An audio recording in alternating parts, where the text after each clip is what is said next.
Tonight we journey to a moment when everything changed, not for one nation alone, but for the world entire, for the century that followed, for the patterns of power and intervention that shape our lives still. We travel to the years between 1914 and 19... when a war erupted that would consume empires, erase a generation, and draw America from the shores it had always considered sanctuary into the heart of conflict it had always believed belonged to others. This is not a simple story of battles and treaties, though battles were fought and treaties were signed. This is something quieter, more troubling. A meditation on how a nation that prided itself on standing apart came to believe it must reshape the world, on how a president who campaigned on keeping sons from foreign graves led 4 million of them across an ocean to fight in trenches that had already swallowed millions more. It is the story of Woodrow Wilson, idealist and autocrat, visionary and failure. The man who promised to make the world safe for democracy while silencing dissent at home, who built the architecture of international cooperation that his own nation refused to enter. We will explore 12 moments in this transformation. We'll walk through Princeton's libraries, where Wilson formed his faith in reason's power. We'll descend into the Atlantic's depths, where submarines waited to drag America into war. We'll stand in the Capitol as Wilson asked Congress to send young men to die for abstractions. We'll wander the trenches where those abstractions met mud and gas and machine guns that cared nothing for democracy. We'll enter Versailles, where victory dissolved into compromise, and the seeds of the next war were planted in soil still wet with blood. We'll witness the prophet's return to a nation that refused his covenant. Watch him break against the Senate's resistance. Contemplate the shadows his failed crusade cast across decades. This is history for the threshold of sleep, not facts to be memorized, but questions to be carried into dreams. What does a nation owe to the world beyond its borders? When does idealism become arrogance? Can war ever truly end war? Or does violence simply beget more violence in patterns that extend beyond any generation's capacity to break? Wilson believed he knew the answers. History has been less certain. So let us begin. Let the evening deepen.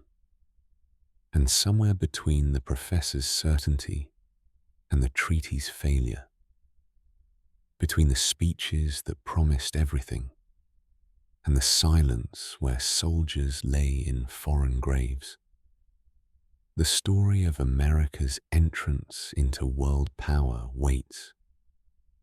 Complex, consequential, forever shaping who we are and what we believe ourselves called to do. Now, let us enter the quiet halls where a scholar believed he could hold back the tide of history with words alone. In the autumn shadows of Princeton's campus, where Gothic towers rose above pathways strewn with fallen leaves, and lamplight pooled golden through library windows, a man walked who believed the world could be governed by reason. Woodrow Wilson, professor of jurisprudence and political economy, author of books that academics admired, and students dutifully read, moved through those cloistered spaces with the certainty of one who had studied power without ever having to wield it. The year was 1902. He had just been named president of the university. The greatest war in human history was still 12 years distant, and the oceans that separated America from Europe's quarrels seemed as eternal as the principles Wilson taught in his lectures. The man who would lead America into that war was shaped in these quiet halls, shaped by books and debates rather than by battlefields, shaped by his father's Presbyterian sermons echoing through a childhood in Virginia and Georgia during and after the Civil War. Thomas Woodrow Wilson. He would drop the first name as he rose in public life, absorbed his father's conviction that history moved according to divine plan, that righteousness would ultimately prevail, that the moral arc of the universe bent toward justice. These were not metaphors for Wilson, but operating principles. The foundation upon which he built his understanding of politics, nations, and the role America was destined to play. At Princeton, Wilson attempted to transform a gentleman's college into a serious university, battling the eating clubs and social hierarchies that he believed corrupted education's true purpose. He won some battles and lost others, but in the fighting he discovered something about himself, that he possessed the ability to inspire with words, to cast visions of how things ought to be in language that made listeners believe transformation was possible. He also discovered his rigidity, his inability to compromise when he believed principle was at stake, his tendency to view opposition as moral failing rather than legitimate disagreement. These traits would serve him and doom him in equal measure as he rose from academic politics to the politics of nations. The path from Princeton to the White House wound through Trenton, through 2 years as governor of New Jersey, where Wilson built a reputation as progressive reformer, as champion of the people against the trusts and political machines that dominated American politics in the early century. He fought for direct primaries, for workers' compensation, for regulation of public utilities, causes that aligned him with the era's reform movements, while distinguishing him from the old guard of both parties. When the Democratic Convention of 1912 deadlocked between established candidates, Wilson emerged as the compromise choice, the fresh face unsullied by Washington's compromises. His election that November owed much to fortune. Theodore Roosevelt's third-party campaign split the Republican vote, allowing Wilson to win with less than 42% of the popular tally. But Wilson interpreted his victory as mandate, as divine appointment to lead America toward the destiny he believed it was called to fulfill.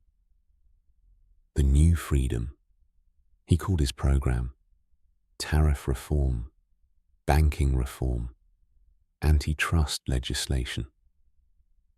And in his first years as president, he achieved more domestic legislation than any predecessor since the Civil War. He was a man of words who had learned to translate words into laws, an academic who had mastered the practical arts of political persuasion. Yet, throughout these triumphs, The world beyond America's shores remained distant, an abstraction Wilson addressed in speeches, but rarely engaged with directly. He spoke of self-determination, of democracy spreading across the globe, of America's moral example inspiring other nations to follow. But when revolution erupted in Mexico, Wilson's response revealed contradictions that would haunt his presidency. He intervened militarily while proclaiming non-intervention, sent troops to Veracruz while insisting he was teaching Mexicans to elect good men, deployed the punitive expedition against Pancho Villa while declaring that America sought no territory, no conquest, nothing but the spread of liberty. The scholar who would not look at war was already practicing the patterns that would define his wartime leadership. The soaring rhetoric of democratic idealism, the practical actions that often violated that rhetoric, the conviction that his motives purified his methods, that American intervention differed fundamentally from European imperialism because American intentions were righteous. He believed these things sincerely, believed them with the same certainty he brought to his Presbyterian faith, and the belief both enabled his achievements and blinded him to his failures. In 1914, as Wilson worked on domestic reforms, as he mourned his first wife's death and found comfort in letters to the woman who would become his second wife, the old world across the Atlantic was approaching catastrophe. The alliances that had preserved peace for decades were about to become the machinery of unprecedented destruction. The crowned heads who had seemed eternal were about to discover how quickly empires could crumble, and the oceans that Wilson trusted to protect American innocence were about to become highways for weapons and submarines, and eventually for the soldiers Wilson would send to die in foreign fields. But in those final peaceful months, the scholar still believed, still trusted in reason and righteousness, still thought that the great powers of Europe, for all their faults, would not be foolish enough to destroy themselves in war over the assassination of an archduke in a city most Americans had never heard of. The quiet halls of Princeton had not prepared Wilson for what was coming. No halls could have. The war that approached was beyond anything human experience had witnessed, beyond the categories that scholars use to understand conflict, beyond the principles that had seemed so solid in lectures delivered to earnest students in autumn shadows. The scholar who would not look at war, soon forced to see nothing else. The faith in reason about to be tested against unreason. The words about to confront the silence of the dead. We close in those quiet halls where Wilson's certainties were formed before the summer of 1914 shattered the world those certainties had assumed. The last autumn of the old world. The last moment when anyone could believe that such wars were impossible. The scholar, the faith, the coming storm. Across the Atlantic, in the capitals where ancient monarchies still held sway and empires still painted maps in their own colors. The summer of 1914 arrived like any summer before. diplomats departing for seaside vacations, officers preparing for autumn maneuvers. The intricate machinery of European peace humming along as it had for decades. Vienna's cafes served their coffee with cream, and newspapers that debated politics without urgency. Berlin's avenues filled with citizens enjoying the warmth of June, confident in their Kaiser, proud of their growing power. St. Petersburg's palaces glittered with balls where aristocrats danced as their ancestors had danced, as though the music would never stop. Then Sarajevo, June 28th, 1914. A young Bosnian Serb nationalist named Gavrilo Princip fired 2 shots at an open car carrying Archduke Franz Ferdinand and his wife Sophie through narrow streets. The heir to the Austro-Hungarian throne slumped against his dying wife, blood staining the uniform he had worn for an official visit to a province that simmered with resentments neither he nor his empire could comprehend. 2 bullets, 2 deaths, and the peace that had held since Napoleon's defeat began to unravel. The assassination itself was not unprecedented. European history was littered with the corpses of assassinated rulers and their families. What transformed this particular violence into catastrophe was the machinery it activated, the alliances that had been designed to prevent war, but instead guaranteed that any conflict would spread until it consumed the continent. Austria-Hungary blamed Serbia. Russia mobilized to protect its Slavic ally. Germany honored its alliance with Austria-Hungary. France honored its alliance with Russia. Britain, bound by treaty to defend Belgian neutrality, entered when German armies marched through Belgium toward France. Within weeks, the great powers of Europe were at war, and the lamps that Sir Edward Grey watched going out from his Foreign Office window would not be lit again in his lifetime. The war that began in August 1914 was unlike any conflict the world had witnessed. The Industrial Revolution that had created such prosperity had also created weapons of unprecedented destructive power. Machine guns that could mow down advancing infantry in rows, artillery that could pulverize positions miles distant, chemical weapons that turned air itself into poison.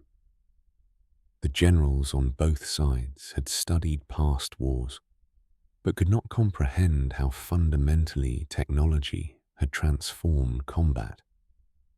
They sent cavalry charges against machine gun nests, launched infantry assaults against fortified trenches, believed that courage and élan could overcome firepower.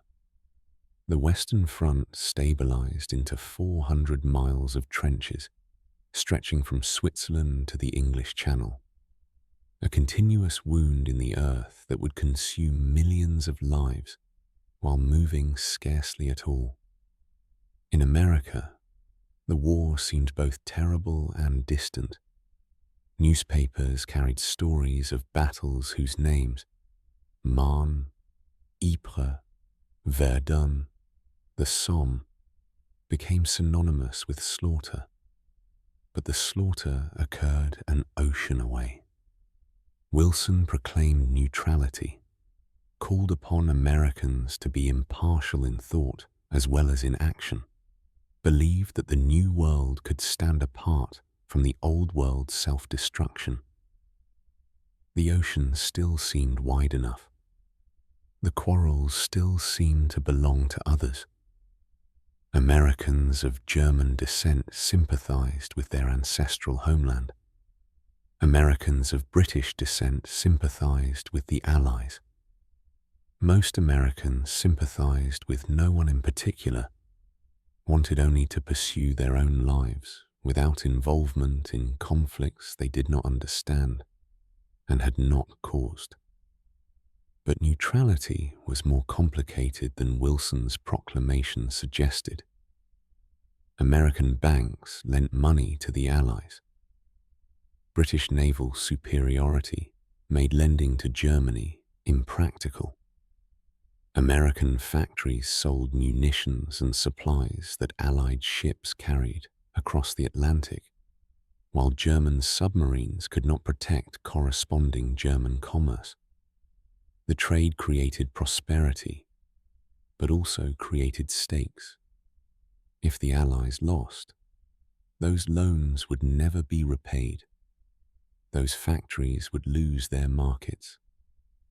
The neutrality that Wilson proclaimed in words was undermined by economics that tilted toward one side. The war's nature horrified observers who had believed civilization had advanced beyond such barbarism. The trenches became laboratories of suffering. Men lived in mud, endured constant shelling, went over the top to be cut down by machine gun fire, survived only to face gas attacks that left them choking on their own dissolving lungs. The Christmas truce of 1914, when soldiers from both sides emerged to exchange gifts and play football in no man's land, became legend precisely because it was so anomalous. A brief reminder of shared humanity before the killing resumed. By 1915, by 1916, as the casualty list lengthened beyond comprehension, the truce seemed like a dream from another world.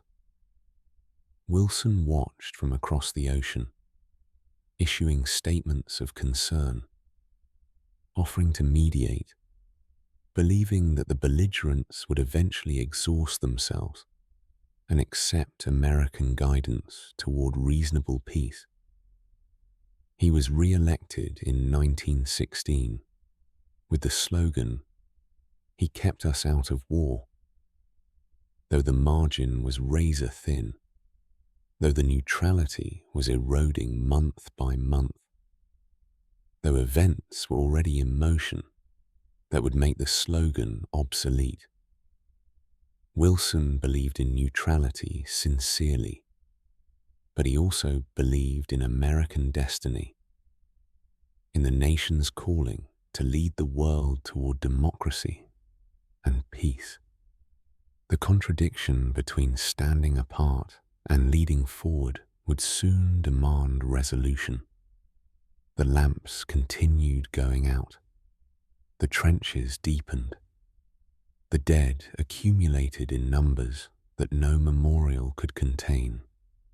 Europe was destroying itself, destroying the civilization that had seemed so permanent, destroying the certainties that had governed international relations for a century. And across the Atlantic, America watched, waited, believed it could remain apart, even as the currents pulling it toward involvement grew stronger with each passing month.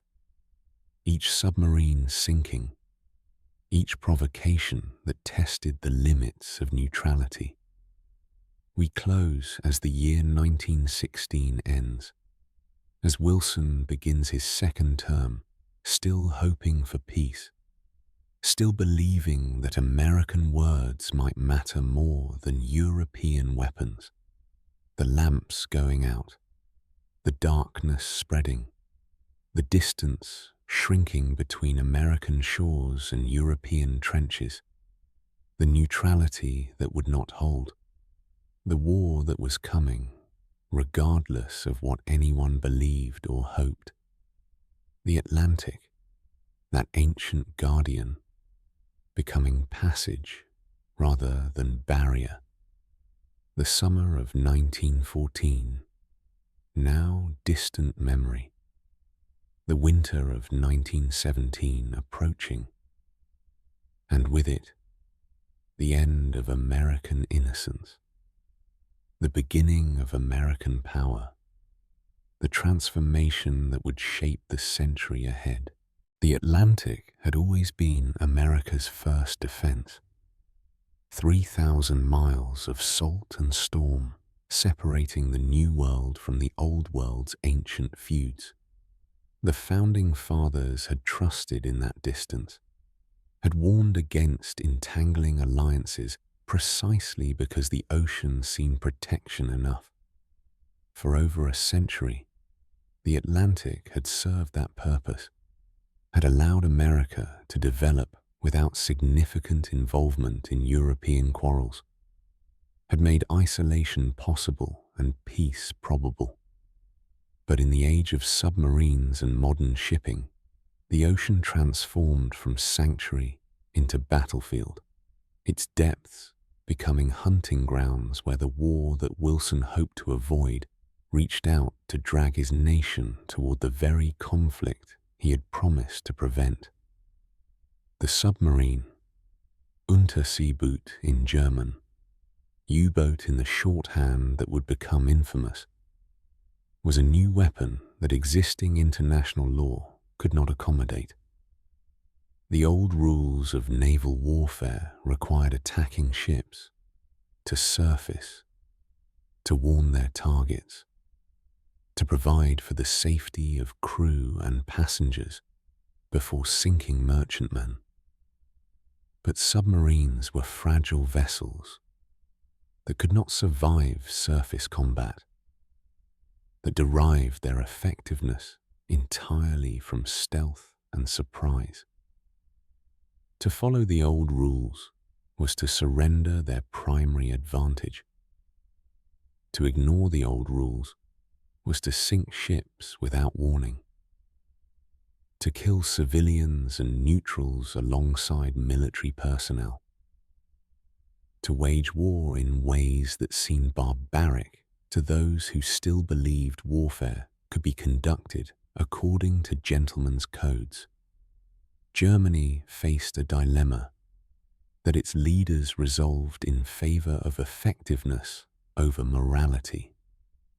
The British naval blockade was slowly strangling German access to food and raw materials, was causing privation that would eventually help bring the German home front to collapse.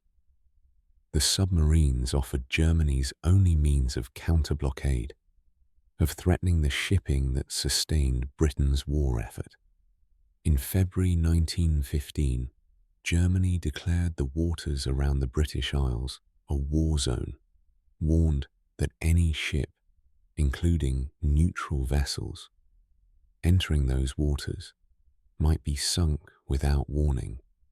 The announcement drew protests from Wilson, drew notes expressing American concern, drew assurances from Germany that would prove inadequate against the logic of total war.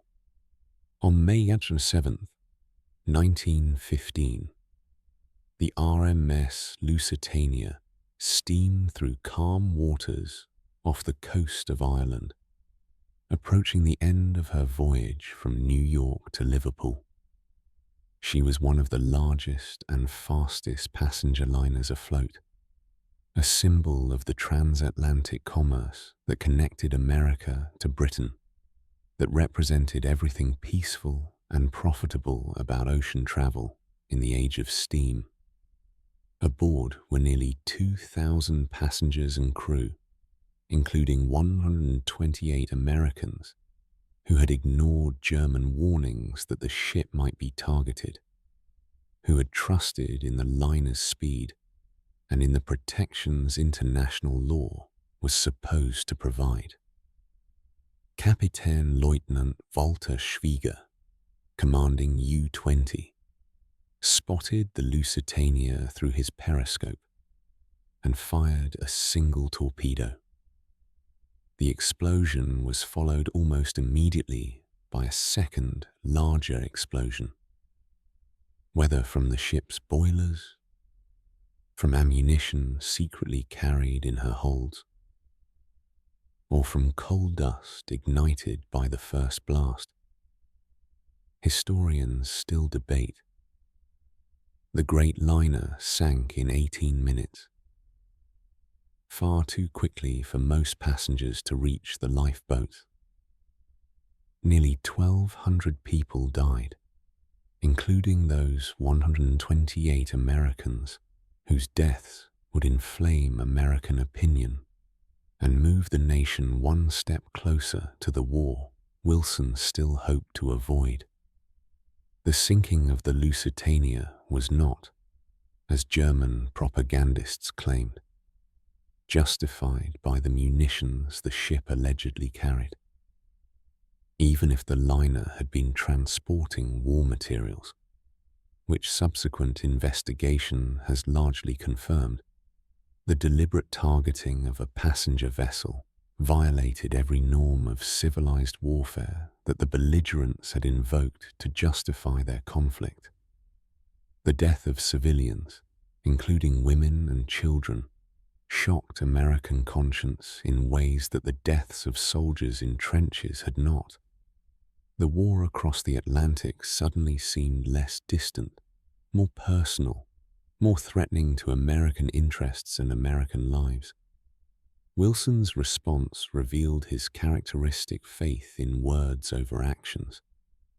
"There is such a thing as a man being too proud to fight," he declared in a speech days after the sinking, and the phrase haunted him. Critics saw weakness where Wilson saw principle, saw appeasement where Wilson saw restraint. He sent diplomatic notes demanding that Germany abandon unrestricted submarine warfare, that Germany acknowledge American neutral rights, that Germany's methods of warfare conform to civilized standards. The notes were eloquent, were principled, were ultimately inadequate to the forces they sought to restrain. Germany backed down, temporarily. The Kaiser, wary of bringing America into the war before his armies had achieved victory, ordered submarines to spare passenger ships, to return to the restrictions that made them less effective. The Sussex Pledge of 1916 promised that submarines would not sink merchant vessels without warning and without ensuring the safety of those aboard. Wilson claimed diplomatic victory, believed that moral pressure had succeeded where military force had not been applied. The neutrality held precariously through the election of 1916, through the winter that followed. But the logic of total war made the Sussex Pledge unsustainable. By early 1917, Germany's military leaders had concluded that unrestricted submarine warfare offered their only chance of victory, that they could sink enough shipping to starve Britain into submission before America could mobilize, before American soldiers could reach the trenches in numbers sufficient to matter. The gamble was explicit. German strategists calculated that even if America entered the war, the submarines could force British surrender within 5 months, before American intervention could become decisive. On February 1st, 1917, Germany announced the resumption of unrestricted submarine warfare. Sinking any ship, neutral or belligerent, found in the waters around Britain, France, and the Mediterranean. Wilson severed diplomatic relations with Germany, but still hoped to avoid war.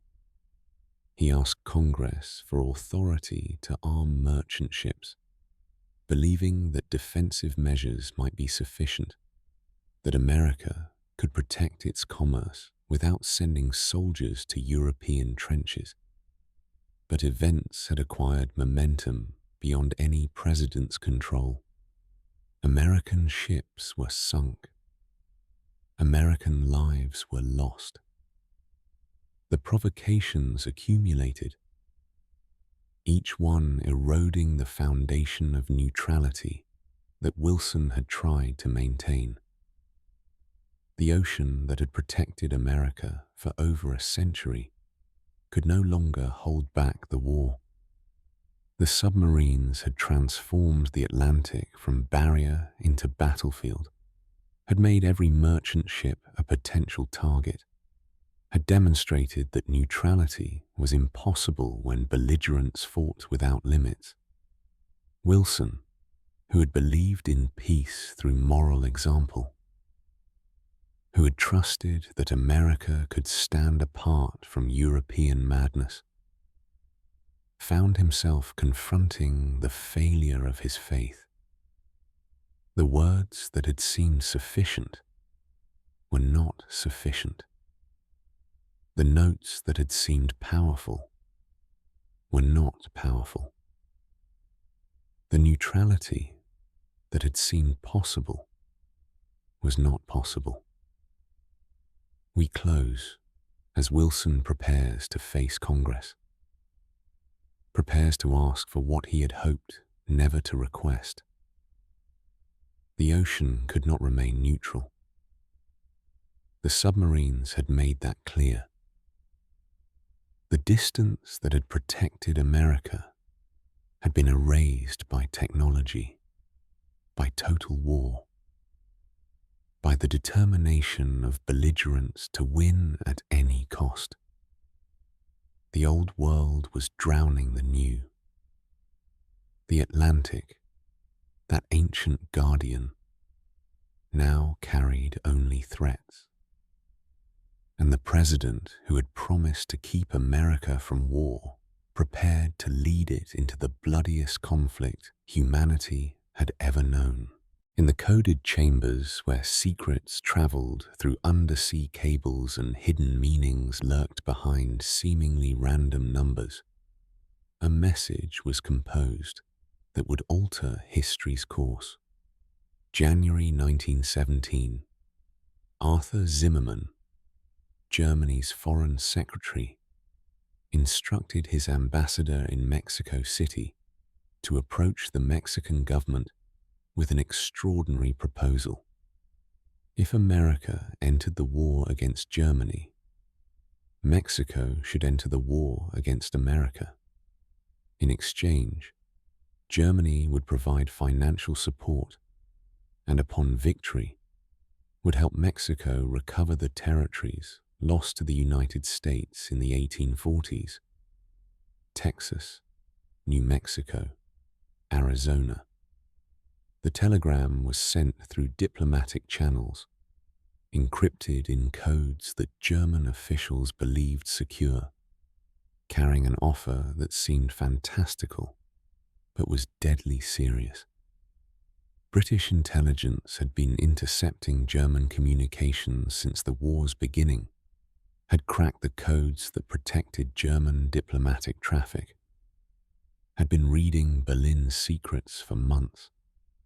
Room 40, the Admiralty's cryptographic section, decoded the Zimmermann telegram within days of its transmission, found themselves holding a document that could transform American neutrality into American belligerence. But revealing the telegram posed problems. The British did not want Germany to know their codes were broken, did not want to reveal that they had intercepted communications traveling through American cables, did not want to explain how they had obtained a message that should have been secure. The British waited, calculated, found a way to present the telegram to American officials that obscured its true provenance. In late February, the British ambassador handed a copy to the American government claiming it had been obtained through means that protected the code-breaking operation. The State Department verified the telegram's authenticity through American sources, confirmed that Germany had indeed proposed alliance with Mexico against the United States, prepared to release the document that would inflame American opinion beyond anything the submarine campaign had achieved. When the Zimmermann telegram appeared in American newspapers on March 1st, 1917, the reaction was explosive. Germany was not merely sinking ships in distant waters, but was actively plotting against American territory, was attempting to create enemies on American borders, was treating the United States not as neutral to be respected, but as enemy to be encircled. The proposal that Mexico might recover Texas, that the old wounds of manifest destiny might be reopened, that German victory might mean German allies on American soil, transformed abstract concerns about neutral rights into concrete fears about national security. The telegram's impact was amplified by its authorship. Had the document been forgery, had Germany denied sending it, the effect might have been blunted. But Arthur Zimmermann, inexplicably, confirmed its authenticity, acknowledged that he had sent exactly what the newspapers reported, seemed almost proud of the scheme that was destroying any remaining American sympathy for Germany. The confirmation eliminated doubt, eliminated the possibility that British propaganda had manufactured evidence, made clear that Germany regarded America as potential enemy and was acting accordingly. In the Southwest, where memories of the Mexican-American War still lingered, where Pancho Villa's raid on Columbus, New Mexico, was barely a year past, the telegram's territorial promises seemed less fantastic than they might have elsewhere. The fear was not that Mexico could actually conquer Texas. The Mexican government, embroiled in revolution and far weaker than its northern neighbor, had no such capability, but that Germany considered such possibilities worthy of proposal, that German strategists were calculating how to occupy American attention while their submarines strangled Britain. The arrogance of the offer, the contempt it implied for American sovereignty, angered those who might otherwise have remained indifferent to European quarrels. Wilson, who had hoped for peace through moral leadership, who had believed that American example might guide the world toward better ways, found his options narrowing toward the choice he had sought to avoid. The submarines were sinking American ships. The telegram revealed German plots against American territory. The arguments for neutrality, for standing apart, for letting Europeans destroy each other without American involvement, collapsed under the weight of evidence that Germany would not allow America to stand apart. The war was reaching for America, whether America reached for the war or not. The telegram also revealed the limits of secret diplomacy, the dangers of communications that senders believed secure, but that enemies could intercept and decode. The British had been reading German traffic throughout the war, had known German plans and German weaknesses, had used that knowledge to guide their military and diplomatic strategy.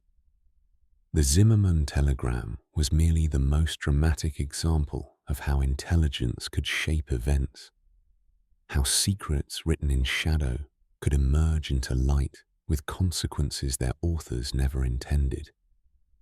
We contemplate the telegram's path, from Zimmermann's office in Berlin, through cables beneath the Atlantic, to the embassy in Washington, to the legation in Mexico City, intercepted at each stage by British cryptographers who understood its significance, held until the moment of maximum impact, released when it would do most damage to German hopes of American neutrality. The words written in cipher became words written in newspapers, became anger in the hearts of Americans who had wanted only to be left alone. The shadow communication that emerged into terrible light, the secret that could not stay secret, the calculation that miscalculated so profoundly that it helped ensure exactly the outcome it sought to prevent. The telegram changed nothing strategically. Mexico was in no position to threaten the United States, regardless of German promises, and the Mexican government wisely declined the offer. But the telegram changed everything psychologically, transformed American perception of Germany from belligerent to be avoided into enemy to be confronted, provided Wilson with evidence that neutrality was not merely difficult, but impossible when one side plotted against American territory. The path from the telegram to the declaration of war was not direct, but the telegram illuminated that path, made visible the threat that submarines alone had only suggested. We close with the telegram's text still echoing through American discourse, with newspapers reprinting the decoded message, with congressmen citing German perfidy, with the American people absorbing evidence that the war was not merely European quarrel, but threat to American security. The telegram written in shadow, emerging into light, changing everything it touched. The secret that became history, the code that was broken, the words that helped launch a nation toward war. On the evening of April 2nd, 1917, rain fell steadily on Washington as Woodrow Wilson's automobile made its way from the White House to the Capitol.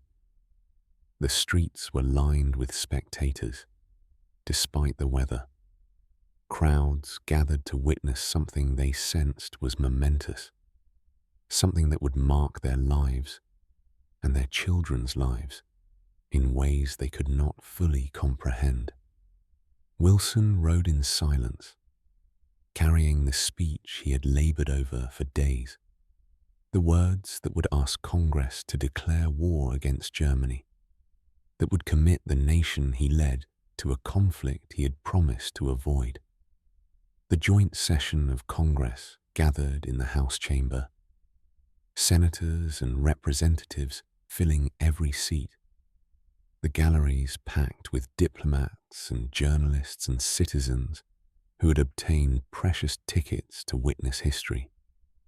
Chief Justice White sat in the front row, his white hair gleaming, the sword he had carried as a Confederate soldier, half a century past now only memory.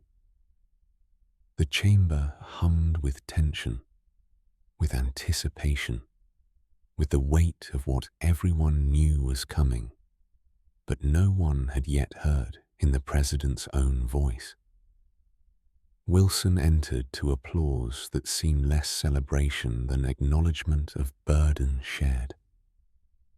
He walked to the podium, adjusted his papers, looked out at the faces of men who would vote to send their constituents to die in foreign trenches. The scholar who had spent his life with books now faced the moment when words would become flesh, when rhetoric would become reality, when the abstractions he had always preferred would translate into blood and suffering and death. He began to speak.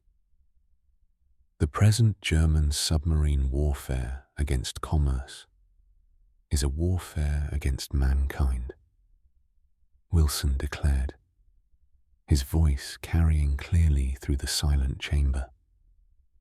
It is a war against all nations. American ships have been sunk, American lives taken, in ways which it has stirred us very deeply to learn of. But the ships and people of other neutral and friendly nations have been sunk and overwhelmed in the waters in the same way. There has been no discrimination. The challenge is to all mankind. He built his case methodically, reviewing the provocations, the submarine sinkings, the Zimmermann telegram, the accumulated evidence that Germany would not respect American neutrality, that standing apart was no longer possible. But Wilson did not frame the conflict merely as response to aggression.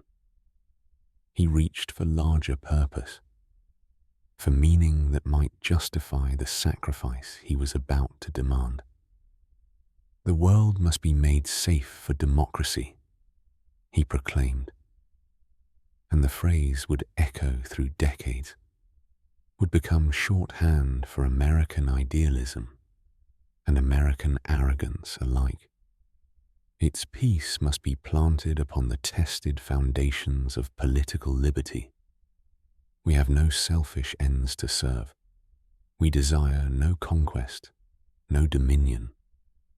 We seek no indemnities for ourselves, no material compensation for the sacrifices we shall freely make. We are but one of the champions of the rights of mankind. The applause swelled. Chief Justice White rose to his feet, tears streaming down his face. The old Confederate cheering for war against a nation that had not existed when he had fought for the South. The chamber erupted, senators and representatives standing, clapping, shouting approval. Wilson stood at the podium as the ovation continued, his face not triumphant but grave, accepting applause for words that would send young men to graves. He spoke of the German people as distinct from the German government, insisted that America fought not against a nation, but against a system, against autocracy that threatened democracy everywhere. He invoked the Russian Revolution, still in its early, hopeful phase before Bolshevik seizure, as evidence that democracy was spreading, that the war represented not merely national interest, but historical progress toward liberty.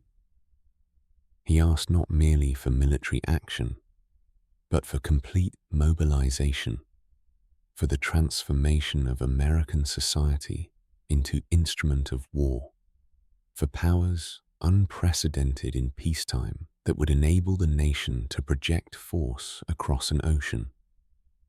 It is a fearful thing to lead this great peaceful people into war, Wilson concluded, his voice dropping to something near solemnity, into the most terrible and disastrous of all wars, civilization itself seeming to be in the balance.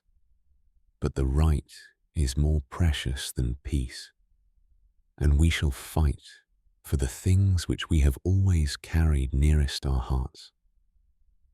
For democracy, for the right of those who submit to authority to have a voice in their own governments, for the rights and liberties of small nations, for a universal dominion of right by such a concert of free peoples as shall bring peace and safety to all nations and make the world itself at last free.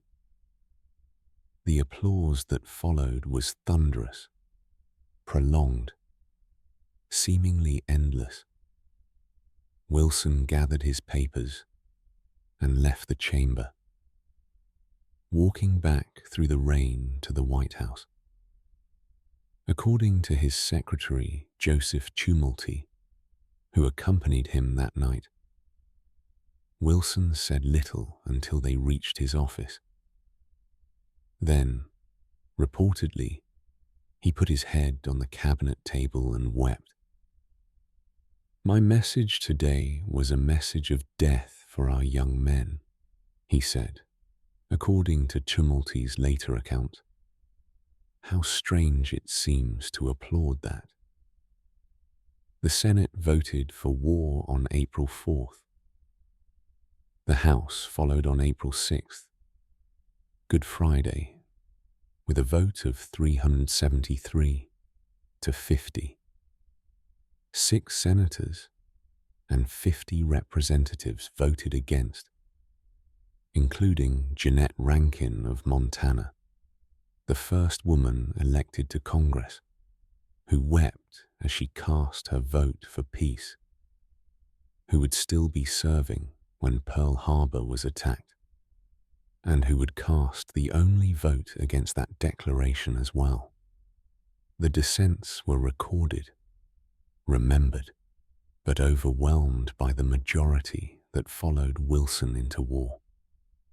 The voice that called a nation to arms fell silent after the vote. The words had done their work. Now the work of war itself would begin. The mobilization, the training, the transportation of millions across the ocean, the fighting and dying in trenches that had already consumed so many. Wilson had transformed American neutrality into American belligerence with a speech, had used his greatest gift to achieve what he had hoped never to achieve. The scholar who had believed in words now confronted their consequences. We close as the rain continues falling on Washington, as Wilson sits in the White House contemplating what he has set in motion. The voice that called to arms, the words that became war, the idealism that would be tested against reality, the democracy that would be defended through means that democracy could not easily reconcile.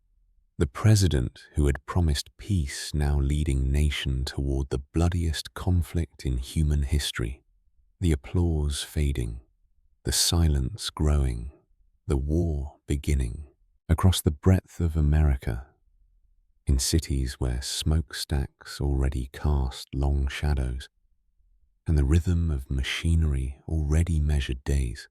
A transformation began that would remake the nation even as it armed it for distant battle. The declaration of war was merely words, until those words became weapons, became ships and shells and uniforms, became the material of modern warfare that would require industrial mobilization on a scale Americans had never attempted. The factories that had produced automobiles and farm equipment, textiles and tools, now turned their capacity toward the single purpose of defeating Germany. The cathedrals of American industry, those great halls of steel and steam, became cathedrals of war. The challenge was immense. America had a small standing army, fewer than 130,000 soldiers when Wilson spoke to Congress, equipped with weapons that seemed antiquated compared to what European armies had developed through 3 years of warfare. The nation had never fought on this scale, had never projected military force across an ocean, had never coordinated production and transportation and supply chains that modern war demanded. What America possessed was industrial capacity, the factories, the raw materials, the workforce that had made it the world's largest economy. And the task was to convert that capacity into military power faster than Germany could achieve victory. The War Industries Board, created to coordinate production, became the command center of American economic mobilization. Bernard Baruch, the financier who chaired it, wielded authority that would have seemed tyrannical in peacetime, allocating raw materials, setting prices, determining which factories would produce which goods, redirecting civilian industry toward military necessity. The government that Wilson led, the Democratic Party that had traditionally opposed centralized power, now exercised control over the economy that exceeded anything attempted by the most ambitious progressive reformers.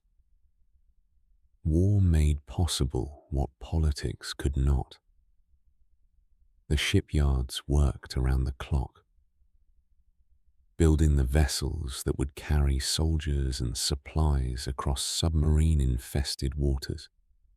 At their peak, American shipyards produced ships faster than German submarines could sink them. The decisive calculation that Germany had miscalculated when it resumed unrestricted submarine warfare.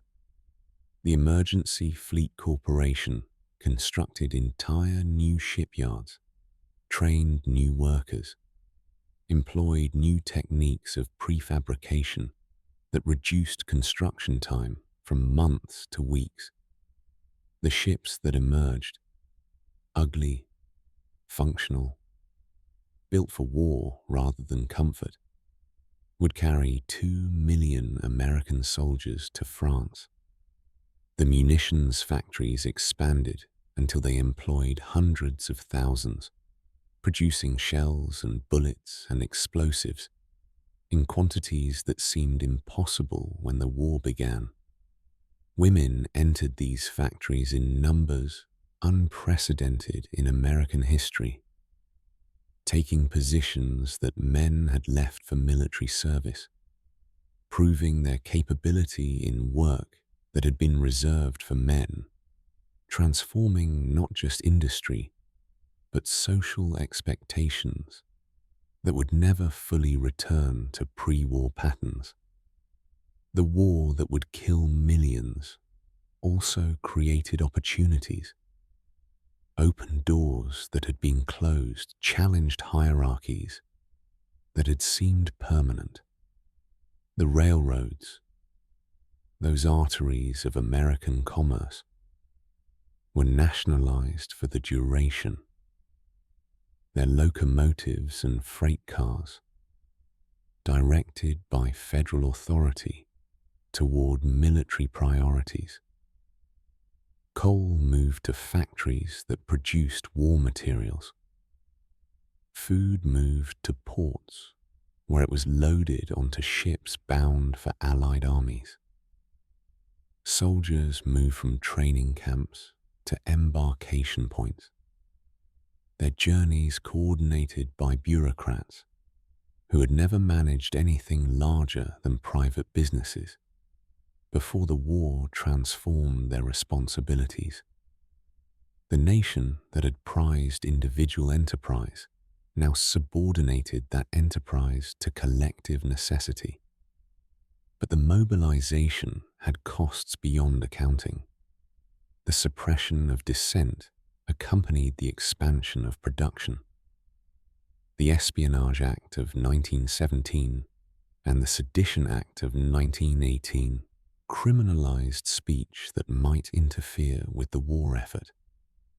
Interpreted broadly enough, to imprison those who questioned the draft, who criticized the government, who distributed pamphlets urging resistance. Eugene Debs, the socialist leader who had won nearly 1 million votes in the 1912 presidential election, was sentenced to 10 years for a speech questioning the war.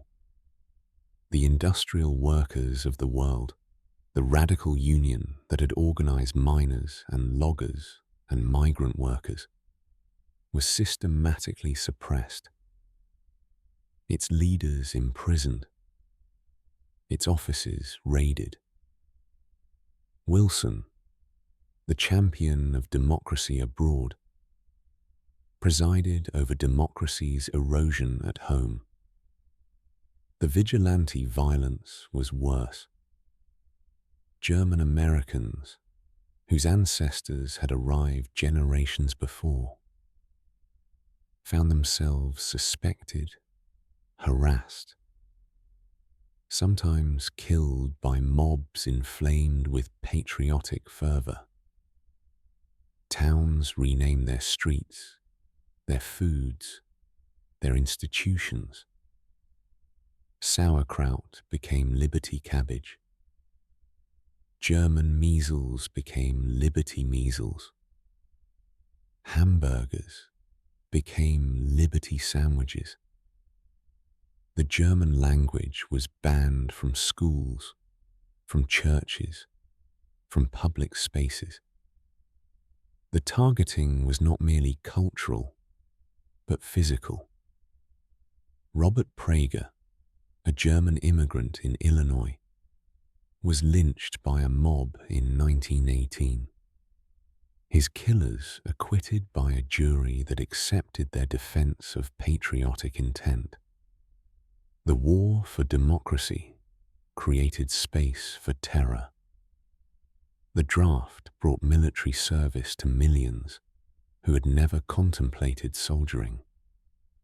The Selective Service Act of 1917 required registration of all men between 21 and 30, later expanded to 18 and 45.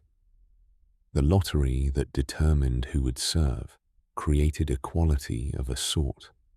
The rich could not buy substitutes as they had in the Civil War, but also created mechanisms of social control that would outlast the conflict. Nearly 3 million men were drafted, joined by over 2 million volunteers, creating an American expeditionary force that would eventually number 4 million soldiers. The training camps struggled to accommodate the flood of recruits. Men arrived from farms and factories, from cities and small towns, speaking dozens of languages, representing every ethnic group that had contributed to American diversity. They learned to drill, to shoot, to follow orders, to become soldiers in armies whose methods had been developed through European carnage. They received inoculations against diseases that had killed more soldiers than combat in previous wars. They were indoctrinated with hatred of the Hun, with patriotic fervor that would sustain them through the horrors awaiting in French trenches. We close as the first American soldiers board ships for France, their training incomplete, but their orders clear.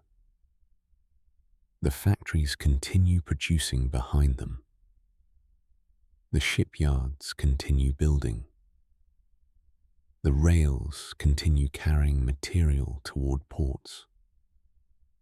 The entire nation bent towards single purpose, transformed by war into something it had never been before, would never entirely cease being.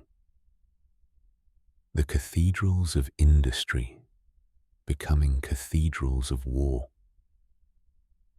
The production becoming destruction. The making becoming unmaking. the home front supporting what the front lines would endure. The transformation complete. The soldiers sailing toward the trenches, the war America had joined, the sacrifice beginning. In the trenches of France, where mud had swallowed men whole and barbed wire had become the landscape's dominant feature, American soldiers encountered a war unlike anything their training had prepared them for. They arrived in 1917 and 1918, fresh and eager, their uniforms still clean, their faith in righteous victory still intact. They had crossed an ocean believing Wilson's words about democracy and freedom, believing they were crusaders, come to rescue civilization from barbarism. What they found was barbarism without redemption, suffering without meaning, death without the dignity their upbringing had promised. The Western Front had stabilized into siege warfare. Both sides dug into positions they had held for years, neither able to advance without casualties that made advance worthless. The trenches were not neat ditches, but elaborate systems, front lines, support lines, reserve lines, connected by communication trenches that zigzagged to prevent enfilade fire, protected by multiple belts of barbed wire, overlooked by observation posts and machine gun nests. The men who lived in these trenches endured conditions that seemed designed to degrade humanity. Standing in water that rotted their feet, surrounded by rats that fed on corpses, unable to move without exposing themselves to sniper fire, shelled constantly by artillery that could arrive without warning and kill without discrimination. The Americans entered this world with confidence born of ignorance. General John Pershing, commanding the American Expeditionary Force, insisted that his troops would fight as independent army rather than as replacements for decimated Allied units. The insistence had strategic logic. Pershing wanted American contribution visible, wanted American sacrifice credited to American achievement, but it also meant that Americans would learn war's lessons through their own blood rather than through European experience. The lessons were harsh. At Belleau Wood in June 1918, American Marines attacked German positions through wheat fields that offered no cover, advanced into machine gun fire that cut them down in rows. The Marines took the wood, eventually, but at cost that shocked officers who had planned the assault. Nearly 10,000 American casualties to capture ground that had no strategic significance, that mattered only because headquarters had ordered its capture.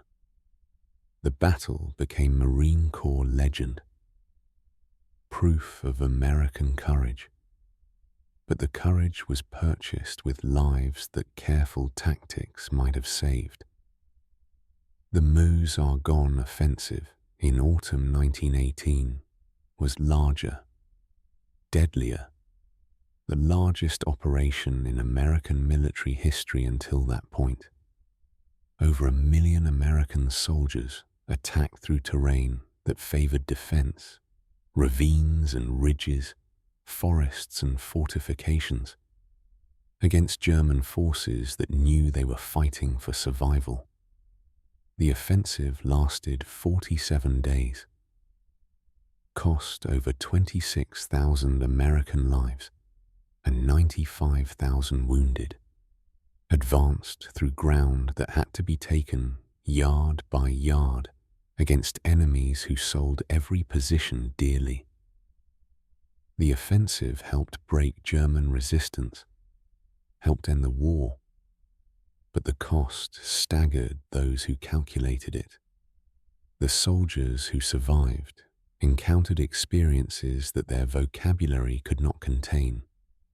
They saw friends disintegrated by artillery, saw gas attacks that left men drowning in their own fluids, saw wounds that medicine could not heal, and suffering that compassion could not ease. They lived with constant fear, with exhaustion that no rest relieved, with the knowledge that each moment might be their last. Some broke under the pressure. Shell shock, they called it then, a condition that would be recognized in later wars as post-traumatic stress, a wound invisible but devastating. The letters they sent home were censored, scrubbed of details that might reveal positions or undermine morale. But the silence itself communicated what words could not. The boys who had left farms and factories returned. Those who returned, as men who had seen things their families could not imagine, who carried memories that would surface in nightmares for decades, who found themselves unable to explain what they had experienced to those who had not been there.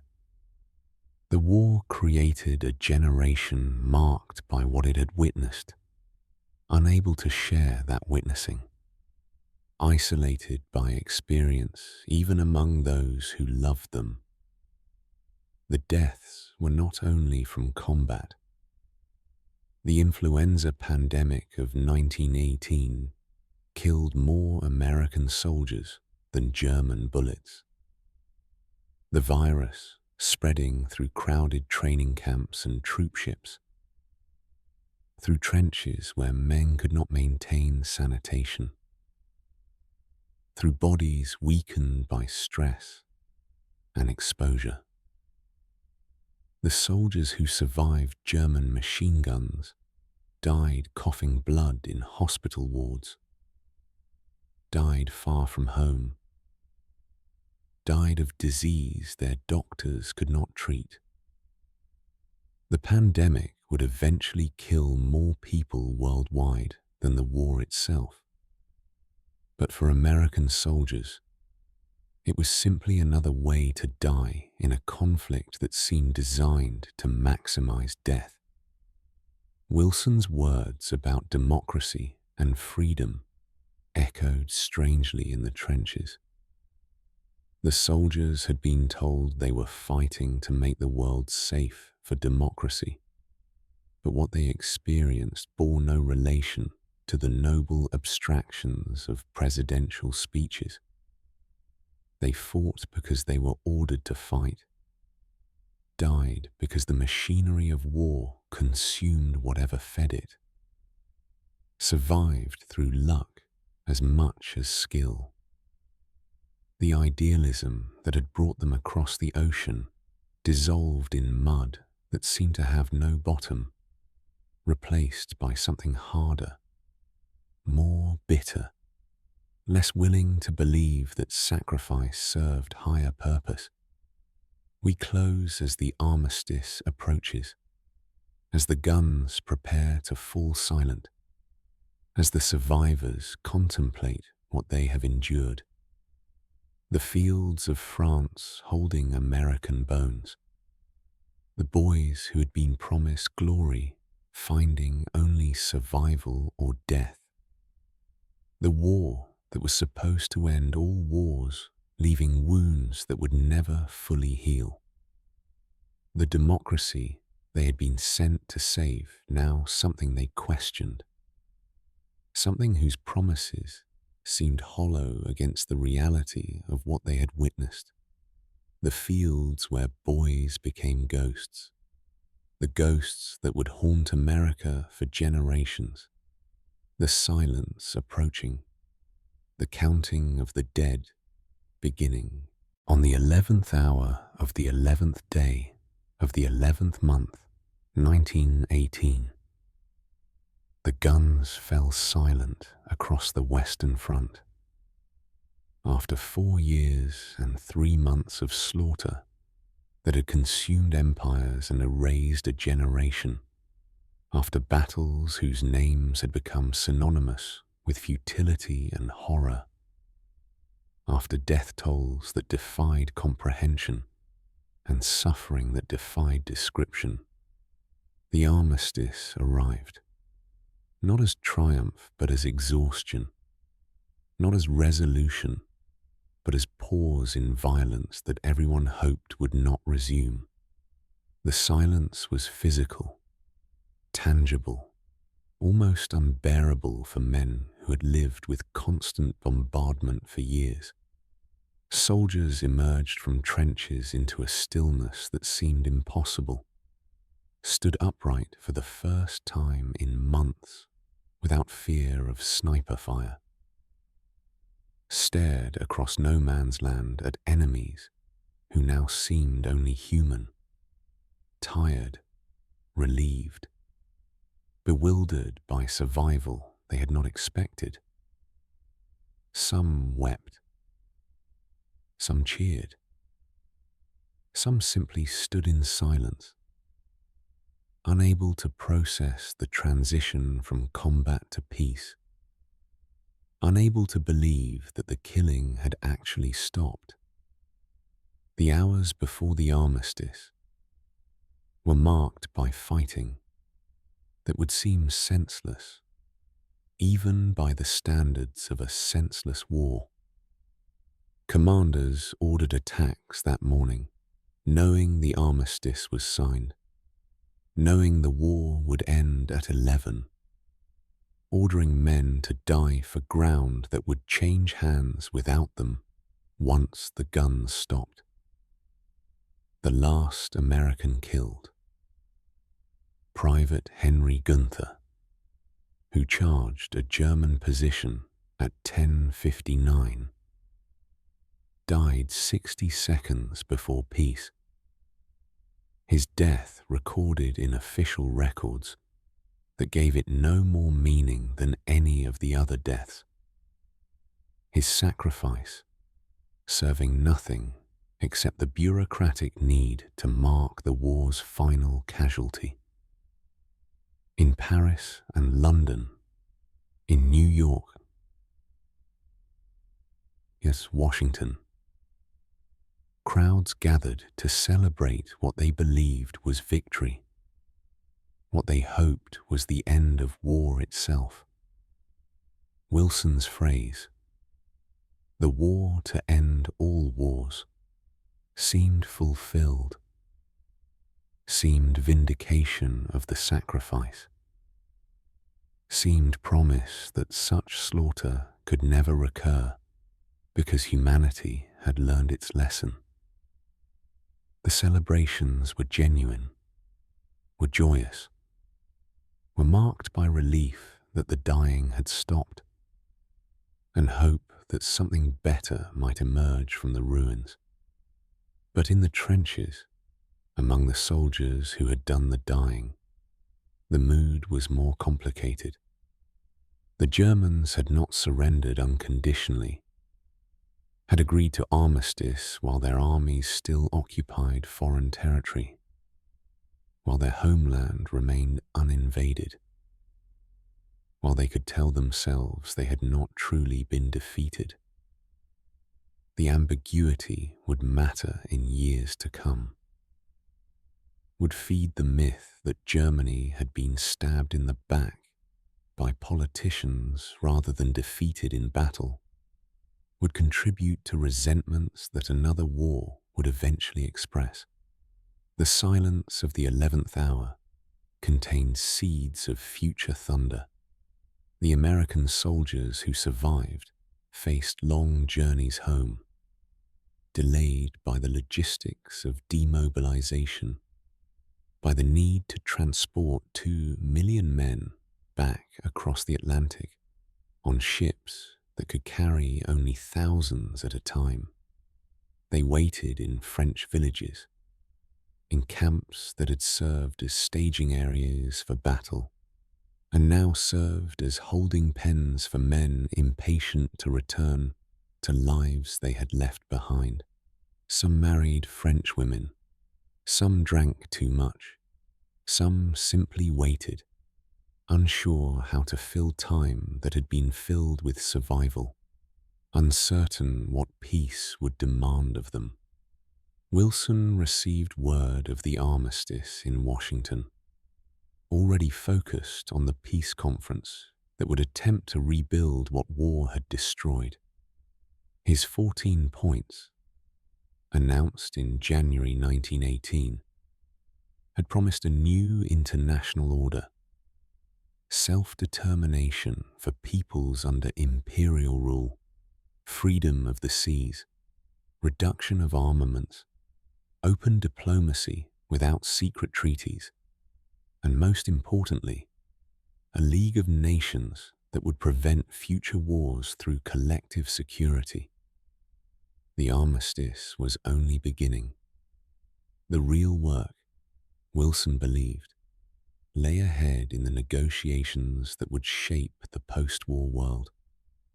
The silence spread outward from the trenches, reached villages where church bells rang for the first time in years, reached cities where strangers embraced in streets, reached homes where families prayed that their soldiers would be among those returning. The silence contained grief for those who would not return, uncertainty about what peace would bring, exhaustion that went beyond physical fatigue to something deeper, something that would mark the generation that had lived through the war. They were called the Lost Generation, not because they had died, though millions had, but because they had lost the certainties that their parents had possessed, had lost faith in progress and civilization, and the purposes that had seemed to justify the sacrifice. The war's statistics were becoming clear as the silence settled. Over 17 million dead, soldiers and civilians combined, from combat, disease, famine, and the disruptions war had caused. Over 20 million wounded, many permanently disabled, many carrying psychological scars that would never fully heal. 4 empires destroyed: German, Austro-Hungarian, Ottoman, Russian. Their territories redrawn, their peoples scattered, their ruling families deposed or executed. The old order that had governed Europe since Napoleon's defeat was gone, and what would replace it remained uncertain, contested, dangerous. We close as the silence continues, as the first night of peace descends over battlefields that had known only violence for years. The soldiers sleeping in trenches they no longer need to defend. The guns cooling that would never fire again in this war. The dead beyond counting, beyond mourning, beyond anything except the silence that now covered them. The 11th hour become history. The peace begun, but not yet made. The silence holding questions that would take decades to answer. Holding consequences that would take another war to reveal. The silence.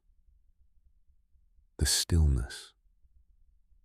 The pause that everyone hoped was ending, but that history would prove was only beginning. At Versailles, in gilded halls where Louis XIV had once displayed the magnificence of absolute monarchy, and mirrors multiplied splendor into infinity.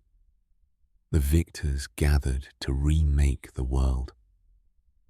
The palace that had witnessed France's greatest glory now witnessed the attempt to construct lasting peace from the rubble of war.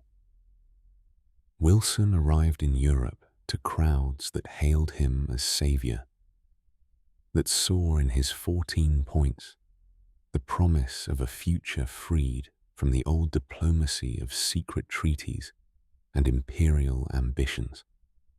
He came believing that America's sacrifice had earned America's vision, that the world was ready to follow American leadership toward the democracy and self-determination his speeches had promised. The reality of the peace conference was different from Wilson's expectations. The European leaders who gathered at Versailles, Clemenceau of France, Lloyd George of Britain, Orlando of Italy, had interests that did not align with Wilson's idealism. Clemenceau, who had seen France invaded twice in his lifetime, wanted Germany punished so severely it could never threaten France again. He wanted reparations that would cripple Germany economically, territorial adjustments that would weaken Germany strategically, guarantees that would ensure French security regardless of international institutions. God gave us the 10 Commandments, and we broke them, Clemenceau reportedly said of Wilson. Wilson gives us the 14 points. We shall see. Lloyd George navigated between Wilson's idealism and Clemenceau's vengeance, constrained by a British public that had been promised Germany would pay for the war, that expected the peace to reflect the sacrifice Britain had made. The British Empire had expanded during the war, acquiring German colonies, Ottoman territories, new responsibilities that seemed like acquisitions despite being called mandates. And Lloyd George had to balance imperial interests against Wilsonian principles that challenged the very concept of empire. His position required flexibility that sometimes appeared as inconsistency, pragmatism that sometimes appeared as cynicism. The negotiations stretched through months of winter and spring, through sessions where maps were redrawn and peoples were assigned to nations they had not chosen, through compromises that satisfied no one completely and left grievances that would fester for decades. Poland was reconstituted from territories taken from Germany, Russia, and Austria-Hungary, its boundaries including millions of Germans whose presence would provide Hitler's pretext for aggression 2 decades later. Czechoslovakia was created from Habsburg territories, its German-speaking Sudetenland population, a similar time bomb. The former Ottoman territories were divided as mandates among the victors. Their Arab populations promised independence that the mandatory powers had no intention of granting soon. Wilson fought for his League of Nations, accepted compromises on other issues in exchange for the covenant that would establish the international organization he believed would eventually correct the treaty's injustices. The League would provide mechanism for peaceful change, would enable nations to address grievances without war, would create collective security that would deter aggression. Wilson believed this so deeply that he sacrificed other principles to achieve it, accepted reparations he knew were excessive, accepted territorial arrangements he knew were unjust, accepted provisions that violated self-determination because he believed the League would eventually fix what the treaty had broken. The treaty that emerged was compromise that compromised everything. Germany lost territory, Alsace-Lorraine to France, parts of Prussia to Poland, colonies to the victors, and was forbidden from uniting with German-speaking Austria. Germany was required to pay reparations whose final amount was left undefined, creating uncertainty that crippled economic recovery. Germany was required to accept sole responsibility for the war. The infamous war guilt clause, a moral condemnation that Germans found humiliating regardless of its accuracy. The German military was restricted to levels that seemed designed to prevent defense rather than merely to prevent aggression.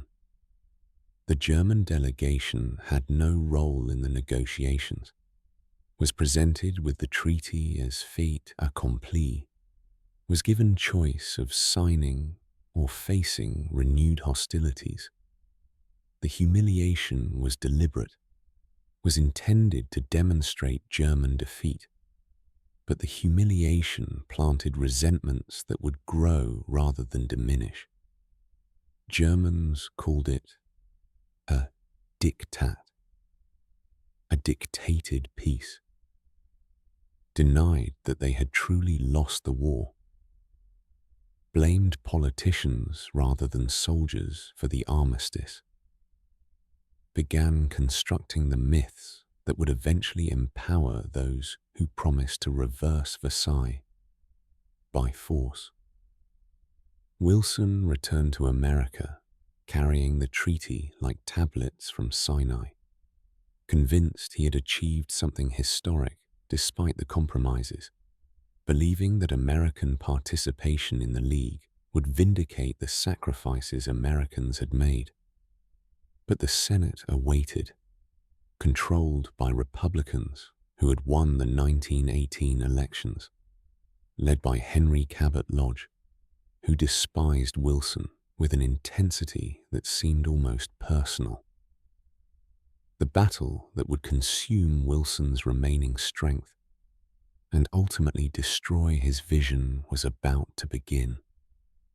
We close in the Hall of Mirrors, where the treaty was signed on June the 28th, 1919. 5 years to the day after the assassination at Sarajevo that had started the war, the treaty purported to end. The mirrors reflect delegations in formal dress, reflect ceremony that masks the compromises beneath, reflect Wilson's hope and Clemenceau's satisfaction, and German delegates signing under protest. The Palace of Dreams, where idealism collided with vengeance, where the architecture of peace was constructed on foundations of grievance, where the war to end all wars planted seeds of the war to come.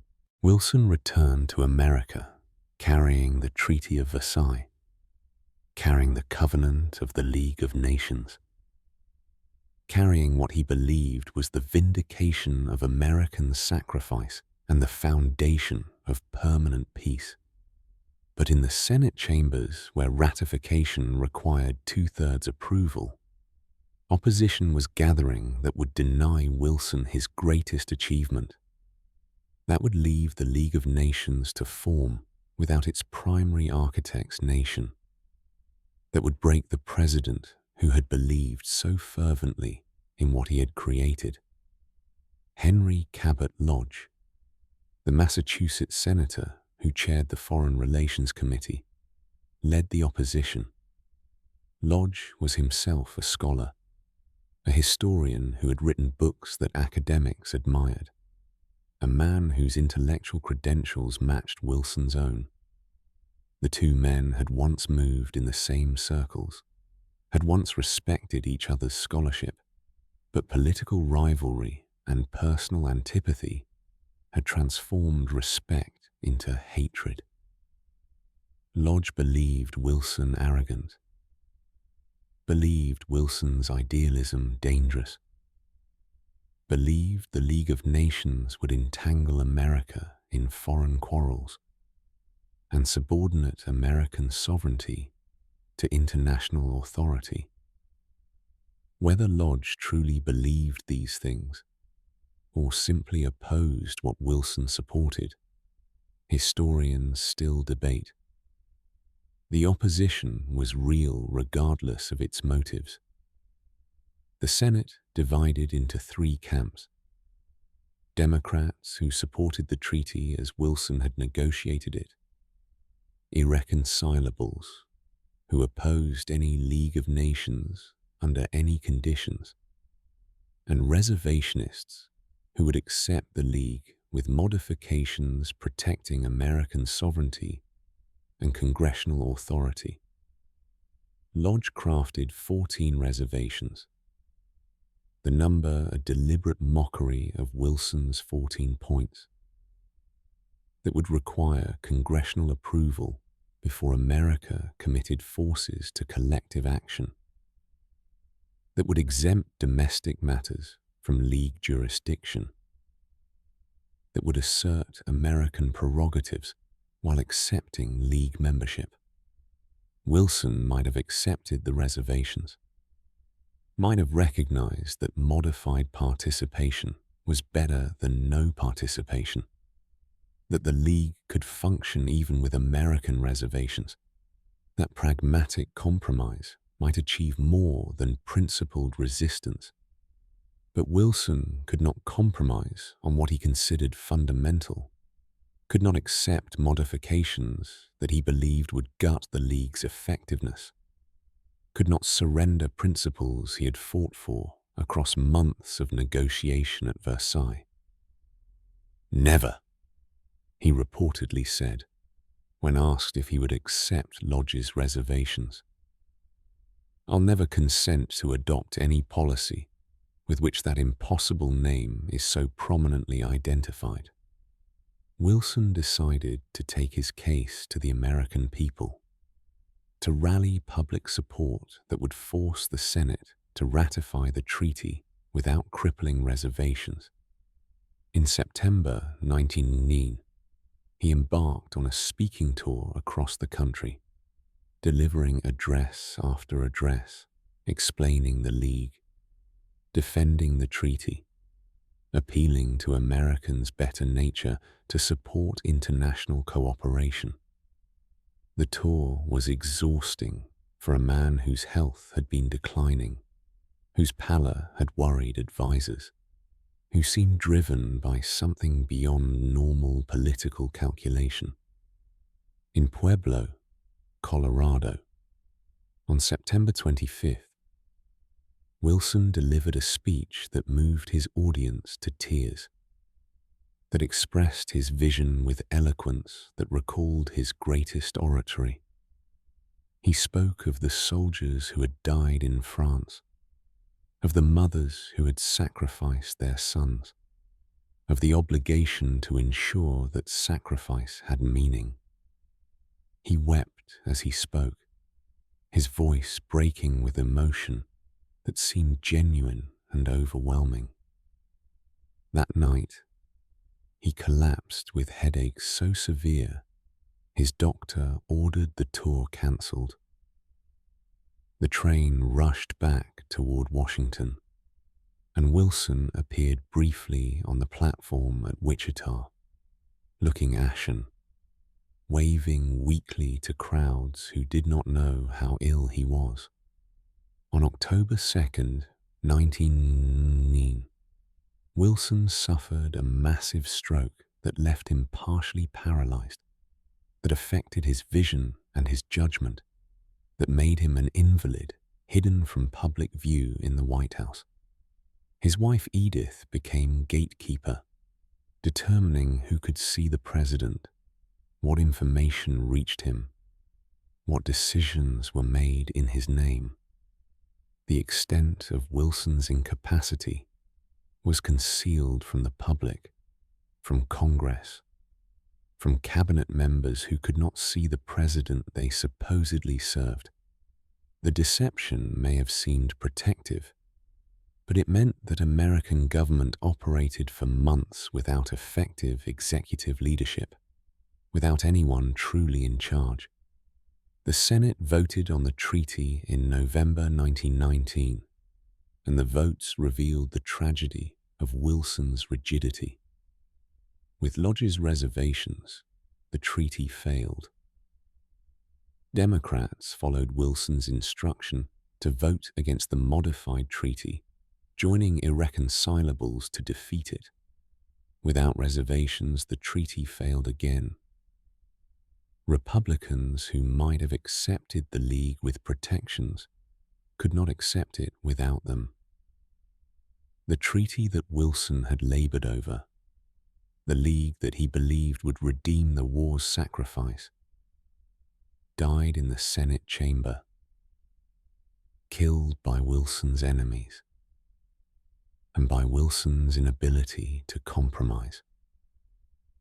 A second vote in March 1920 produced the same result. The treaty with reservations received a majority, but not the 2/3 required for ratification. 21 Democrats defied Wilson's instruction and voted for the modified treaty, but not enough to overcome opposition. Wilson's dream died definitively, and with it died Wilson's hope of leading America into a new international order. The prophet was without honor in his own land. The vision he had carried from Princeton to Paris to Washington lay broken on the Senate floor. We close as Wilson spends his final years in a Washington townhouse. Broken in body, watching the world he had tried to remake descend into chaos that the League without America could not prevent. The man who had believed in words, destroyed by his inability to find words that could persuade. The idealist who could not bend, broken by the rigidity that had once seemed strength. The prophet without honor, the dream that died, the silence where vision had been. In the years following Wilson's defeat, the shadows his failed crusade cast forward grew longer, darker, more consequential than anyone could have imagined in the immediate aftermath of Versailles. The League of Nations convened in Geneva without America, its most powerful potential member absent from the organization designed to prevent future wars.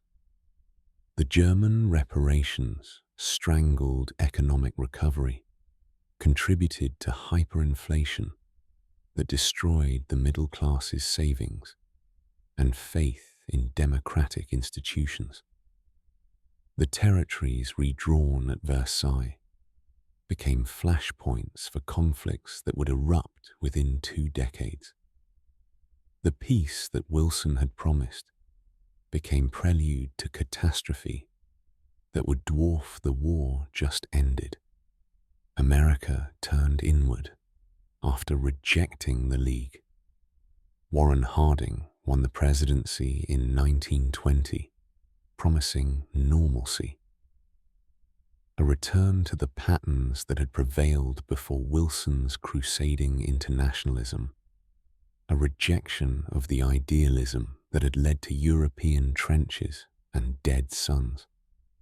The decade that followed was marked by prosperity and isolation, by jazz and prohibition, by growth that seemed endless, and engagements abroad that seemed unnecessary. The war that was supposed to end all wars became the war that Americans wanted to forget. That seemed a mistake to be avoided rather than a model to be followed. But the war's consequences could not be forgotten because they continued shaping events. The veterans who returned carried wounds that no parade could heal, physical disabilities that limited their prospects, psychological traumas that medicine barely understood, memories that could not be shared with those who had not been there. The American Legion organized veterans, advocated for their interests, eventually secured a bonus that controversy delayed until the Great Depression made it desperately needed. The veterans were honored in ceremonies, but often neglected in practice, their sacrifice acknowledged in rhetoric, while their needs were subordinated to budgets and priorities. The reparations imposed on Germany proved uncollectible without causing economic collapse. So American bankers lent Germany money to pay reparations to France and Britain, who used those payments to repay war debts to America, creating a circular flow that enriched financiers while accomplishing nothing productive. When the Great Depression began in 1929, the flow stopped. The debts went unpaid, and resentments on all sides deepened. The economic chaos contributed to political instability that Democrats could not manage and dictators exploited. Adolf Hitler rose to power in Germany in 1933, promising to reverse Versailles, to restore German greatness, to avenge the humiliation that the peace treaty had inflicted. His rise was not inevitable, contingent on the Depression, on the failures of Weimar democracy, on the mistakes of those who underestimated him. But the treaty's harshness provided him grievances to exploit, provided audiences eager to hear that Germany had been betrayed rather than defeated, provided territory to reclaim that international institutions proved unable to protect. The shadows of Versailles fell directly on the path to the Second World War. Wilson died in February 1924. His last word reportedly, Edith, his wife's name, the private man reduced finally to private love. The public vision yielded to personal connection. His funeral was attended by dignitaries who praised what he had attempted, even if they had blocked what he had proposed. His legacy was contested immediately and has been contested since. Visionary or naive, prophet or failure, architect of international order or contributor to its collapse. The League of Nations that Wilson had created, but America had rejected, struggled through the 1930s, unable to prevent Japanese aggression in Manchuria, Italian conquest of Ethiopia, German rearmament and expansion. The collective security that Wilson had promised required American participation to be credible. And without American participation, the League could only condemn aggression without stopping it. The institution that was supposed to make the world safe for democracy watched democracy's enemies grow stronger, while democracies that might have cooperated retreated into isolation and appeasement. Yet Wilson's vision did not die with him or with the League. The United Nations that emerged after the Second World War embodied principles Wilson had articulated: collective security, self-determination, international cooperation, peaceful resolution of disputes. American participation that Wilson had failed to secure was achieved in 1945, when another war had demonstrated the costs of isolation. The architecture that Wilson had designed, rejected by his contemporaries, was rebuilt by successors who learned from his mistakes without abandoning his aspirations. We close contemplating the long shadows: the Second World War that Versailles helped cause, the Cold War that followed, the international institutions that eventually realized Wilson's vision, the debates about American engagement with the world that continue to the present day. Wilson's failure was not final, but the price of that failure was measured in lives. The millions who died in the war his peace could not prevent, the generation lost to conflict that collective security might have deterred. The shadows still fall.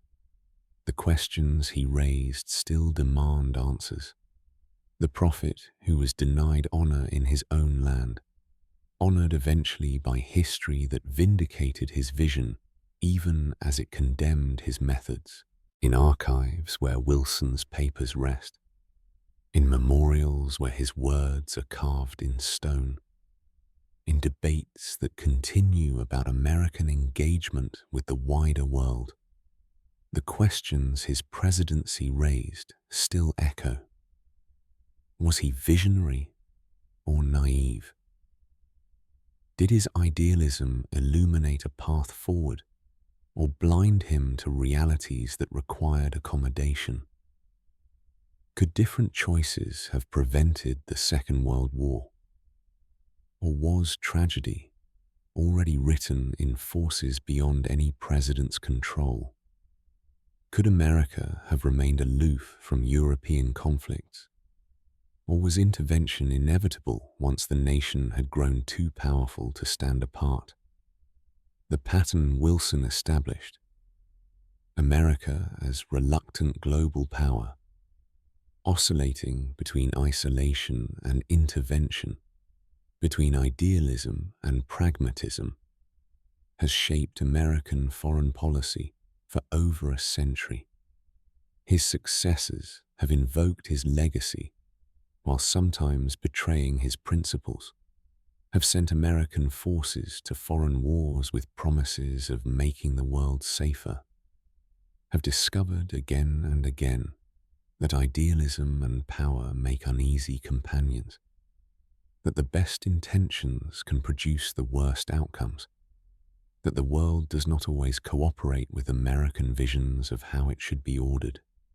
Wilson stands at the beginning of American global power, the first president to send American forces to fight on European soil, the first to articulate a vision of American leadership that transcended mere national interest, the first to believe that America's values should become the world's values, that democracy's spread was America's mission. The belief persists, shapes American policy, inspires and troubles in equal measure. The belief leads to humanitarian interventions that save lives, and to imperial adventures that cost them, to international institutions that preserve peace, and to unilateral actions that undermine those institutions. Wilson's echo contains multitudes. The soldiers he sent to France have all passed now. The last American veteran of the First World War dying in 2011. Their graves remain in Flanders fields and American cemeteries, their names carved on monuments in town squares across the nation, their sacrifice commemorated on Veterans Day that was originally Armistice Day, celebrating the peace that was supposed to be permanent. The memory of their service has faded from lived experience to history, from family stories to archival records. But the consequences of their war continue shaping the world they left behind. Wilson himself remains contested, admired for his idealism, criticized for his rigidity, celebrated for his vision, condemned for his racism and his suppression of dissent. He was a man of profound contradictions, the champion of democracy who silenced critics, the advocate of self-determination who denied it to peoples whose self-determination did not serve American interests, the prophet of peace who presided over war. The contradictions do not resolve into simple judgment. They persist, demand engagement, refuse the easy categories that historical memory often imposes. Tonight, as we prepare for sleep, we carry Wilson's questions with us into dreams. What does America owe the world? When does idealism become arrogance? Can democracy be spread through force? Or does force corrupt what it claims to serve? Are international institutions worth the compromises they require? Or do they constrain American action without preventing others' aggression? The questions had no final answers in Wilson's time and have none in ours. They echo through the century between, through wars fought and avoided, through institutions built and abandoned, through the ongoing argument about what America is and what America should do. The war to end all wars did not end wars. The peace that Wilson built did not bring lasting peace. The league he created could not prevent the conflicts his treaty helped cause. Yet his vision persists. The belief that nations can cooperate, that collective security can deter aggression, that democracy's spread serves humanity's interests, that some principles are worth sacrificing for even when sacrifice cannot guarantee success. The vision is not Wilson's alone now. It belongs to all who have hoped that the world might become better than it is, that human institutions might rise above human failings, that the arc of history might bend toward justice, even when particular moments bend toward catastrophe. Rest now. Let the echo fade into silence. Let the questions settle into the unconscious, where they can be processed without the urgency of waking attention. Wilson's war is history now, the trenches filled and grown over, the guns silent for over a century, the soldiers returned to dust. But the questions he raised live on, shape our world, demand our engagement. What we owe the world, what the world owes us, how to balance idealism and realism, how to build peace that lasts, how to honor sacrifice without glorifying war. The dawn scrolls close on this chapter of history. The professor who became president, the president who became prophet, the prophet rejected by his own land, the vision that failed and persisted and shapes us still, the echo that still asks, the silence that still listens. Sleep well, and wake remembering that these questions are not merely historical, that they demand answers from each generation, that Wilson's echo calls to us still across the centuries' distance, asking what we will do with the world he helped create and could not control. The war to end all wars, the peace that failed, the vision that endures, the echo, forever asking, forever waiting for answers we have not yet found, forever reminding us that the work of building just world is never finished, that each generation inherits the failures and possibilities of those that came before, that we are all, in our own ways, trying to answer Wilson's questions about what we owe each other and what we owe the world. Good night. Dream of peace that might yet come. Dream of institutions that might yet work. Dream of humanity learning from its mistakes rather than repeating them. The echo fades. The silence deepens. And somewhere in the space between Wilson's hope and history's judgment, the possibility of better world waits. Fragile, contested, never guaranteed, always requiring our effort to achieve. The end and the beginning. Forever, both. Forever, calling us toward what might be. Even as we remember what was. The echo, still asking, still waiting, still hoping for answers worthy of the question. Conclusion, where twilight meets tomorrow. The story of Woodrow Wilson and America's entrance into World War is not merely history. It is mirror, is template, is question that each generation must answer anew.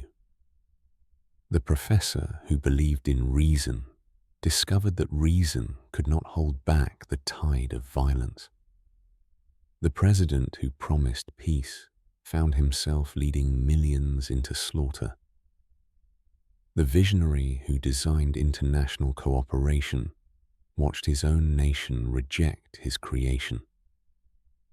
The pattern he established, idealism and intervention, hope and failure, vision and the reality that refuses to conform to vision, continues shaping how America engages with the world. We have walked through Princeton's quiet halls where Wilson formed his faith. We have descended into Atlantic depths where submarines waited to drag America toward war. We have stood in the Capitol as Wilson called a nation to arms with words that promised meaning to sacrifice. We have wandered the trenches where that sacrifice was rendered in blood and mud and poison gas. We have entered Versailles where victory dissolved into compromise. We have witnessed the prophet's return to a nation that refused his covenant.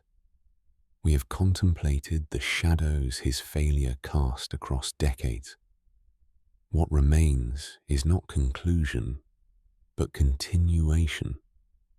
The ongoing argument about what America owes the world, about when intervention serves and when it destroys, about whether ideals can ever be fully realized, or only asymptotically approached. Wilson believed the world could be made safe for democracy. We know now that safety is never permanent. that democracy requires constant defense, that the forces Wilson opposed have successors who wear different uniforms but share similar contempt for the values Wilson proclaimed. As sleep approaches, as consciousness yields to dreams, we carry this history with us, carry the weight of what was achieved and what was lost, carry the inspiration of Wilson's vision alongside humility about his failures, carry awareness that we are part of the story still unfolding, that the questions Wilson raised demand our answers, that the echo he left behind calls to us still. The war to end all wars, the peace that planted seeds of the next war, the league that was built and abandoned and rebuilt, the soldiers who died believing their sacrifice would mean something, the professor who became president, who became prophet, who became cautionary tale and inspiration both. All of it part of what made America what it is, what made the world what it is, what makes the future still undetermined, still dependent on choices we have yet to make. Sleep well. Dream of the world Wilson imagined. Peaceful, democratic, cooperative, just. Dream also of the world as it is. Violent, contested, fragile, requiring our vigilance to preserve what has been achieved and our courage to attempt what has not yet been achieved. The twilight between what was and what might be. The tomorrow that arrives regardless of our preparations. The echo still asking. The silence still listening. The story that continues because we continue to tell it, to live it, to shape it through our choices. Good night. And wake remembering that history is not merely past, but prologue. That Wilson's war still echoes in our wars. That his peace still haunts our attempts at peace. That his questions are our questions, unanswered, urgent, eternal. The war to end all wars. The work that never ends. The hope that persists despite everything. The echo. The asking. The silence. And beyond the silence, always, the possibility of dawn.